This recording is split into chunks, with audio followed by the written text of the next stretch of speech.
प्रभु यीशु मसीह में मेरे प्रिय भाई और बहनों, प्रभु यीशु मसीह के पवित्र और जीवन देने वाले नाम में आप सभी का आज 29 दिसंबर की दिव्य कृपा की प्रार्थना में मैं हार्दिक स्वागत करता हूँ। क्रिसमस के इस पवित्र समय में जब हम प्रभु के जन्म के बाद के दिनों में जी रहे हैं, कलीसिया हमें यह स्मरण कराती है कि यीशु केवल हमारे बीच जन्मे ही नहीं बल्कि हमें प्रेम में चलना भी सिखाने आए हैं। मैं उन सभी का हृदय से धन्यवाद करता हूँ जो इस प्रार्थना में नियमित रूप से सहभागी होते हैं, जो प्रभु की कृपा को अपने जीवन में अनुभव करते हैं और इस प्रार्थना को दूसरों के साथ साझा करके अनेक जीवनों में आशीष का कारण बनते हैं। ईश्वर आप सभी को इसके लिए भरपूर आशीष दे। आज हम अपने जीवन, अपने परिवारों, अपनी चिंताओं और आशाओं को प्रभु के चरणों में रखते हैं और उनसे मार्गदर्शन की याचना करते हैं। आइए आज का वचन पर मनन करने से पहले हम प्रभु यीशु का हमारे लिए संदेश को ध्यानपूर्वक सुने। मेरे प्रिय बच्चे, यदि तुम मुझसे प्रेम करते हो तो मेरे वचनों में बने रहो। मेरा प्रेम केवल शब्दों में नहीं बल्कि जीवन में प्रकट होता है। जब तुम क्षमा करते हो, जब तुम धैर्य रखते हो, जब तुम अंधकार के स्थान पर प्रेम चुनते हो, तब तुम मेरे साथ चल रहे होते हो। यदि तुम्हारा हृदय कभी भारी हो जाए, यदि तुम उलझन में पड़ जाओ, तो मेरी ओर देखो, मैं तुम्हें छोड़ नहीं दूंगा। मेरे प्रेम में बने रहो। मेरा प्रकाश तुम्हारे मार्ग को रोशन करेगा और मेरी शांति तुम्हारे हृदय की रक्षा करेगी। डरो मत, मैं तुम्हारे साथ हूँ, आज भी और सदा। तुम्हारा प्रभु यीशु। मेरे प्रिय भाई और बहनों, आज का हमारा मनन का वचन संत योहन का पहला पत्र से है, अध्याय 2 पद संख्या 3 से 11। यह वचन हमें सिखाता है कि यदि हम कहते हैं कि हम परमेश्वर को जानते हैं तो हमें उसकी आज्ञाओं का पालन करना चाहिए। जो अपने भाई से प्रेम करता है वह प्रकाश में रहता है और जो घृणा करता है वह अंधकार में चलता है। मेरे प्रिय भाई और बहनों, आज का यह वचन हमें विश्वास और व्यवहार के बीच का संबंध सिखाता है। आइए हम इस वचन में से कुछ मुख्य बिंदुओं पर मनन करें। पहला है परमेश्वर को जानना, जीवन से प्रमाणित होना। योहन स्पष्ट कहते हैं कि परमेश्वर को जानना केवल बोलने की बात नहीं है।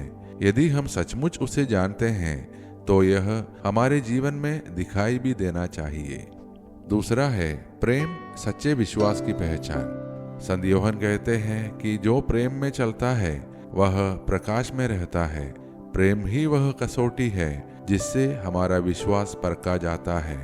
तीसरा है अंधकार से प्रकाश की ओर। घृणा, जलन, कटुता और क्षमा न कर पाना, ये सब अंधकार के चिन्ह हैं। यीशु हमें इनसे बाहर निकालकर अपने प्रकाश में ले आना चाहते हैं।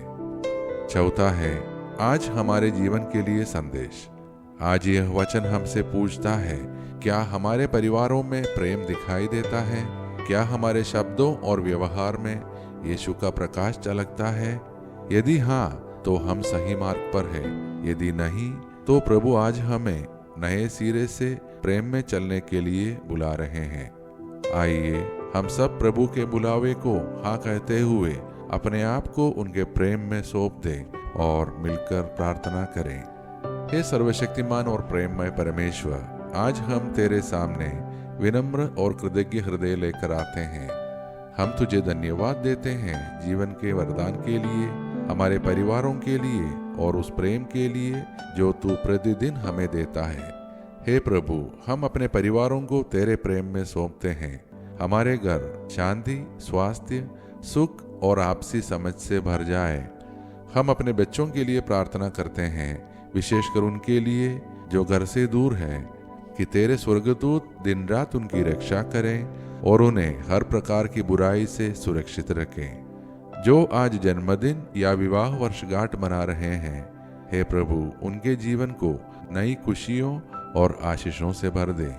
हम बीमारों, दुखी और पीड़ितों के लिए भी प्रार्थना करते हैं कि आप उन्हें प्रभु यीशु के नाम में चंगाई, शांति और आशा प्रदान कर। हम बेरोजगारों और आर्थिक कठिनाइयों में रहने वालों को तेरे हाथों में सौंपते हैं। उनके लिए नए द्वार खोल और उनकी आवश्यकताओं की पूर्ति कर। हे प्रभु, हम उन सभी लोगों के लिए विशेष प्रार्थना करते हैं जो अपनी अपनी मन्नतों और निवेदनों के साथ हमसे प्रार्थना का अनुरोध करते हैं।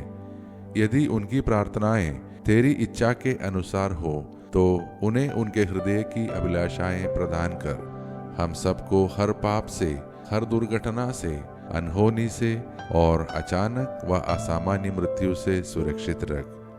हम अपने देश और विश्व के शासकों, अधिकारियों और नेताओं के लिए भी प्रार्थना करते हैं कि आप उन्हें बुद्धि, न्याय और करुणा प्रदान कर, ताकि हमारे देश और विश्व में शांति और धार्मिक सद्भाव सदा बना रहे। ये सारे प्रार्थनाएं और हमारे मन के अन्य प्रार्थनाएं हम समर्पित करते हैं हमारे प्रभु यीशु मसीह के नाम पर। आमीन।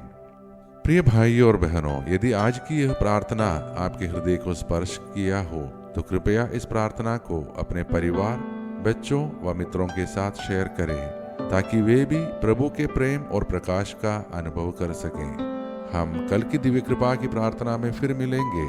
तब तक प्रभु हम सबको आशीष दे और हमारी रक्षा करे।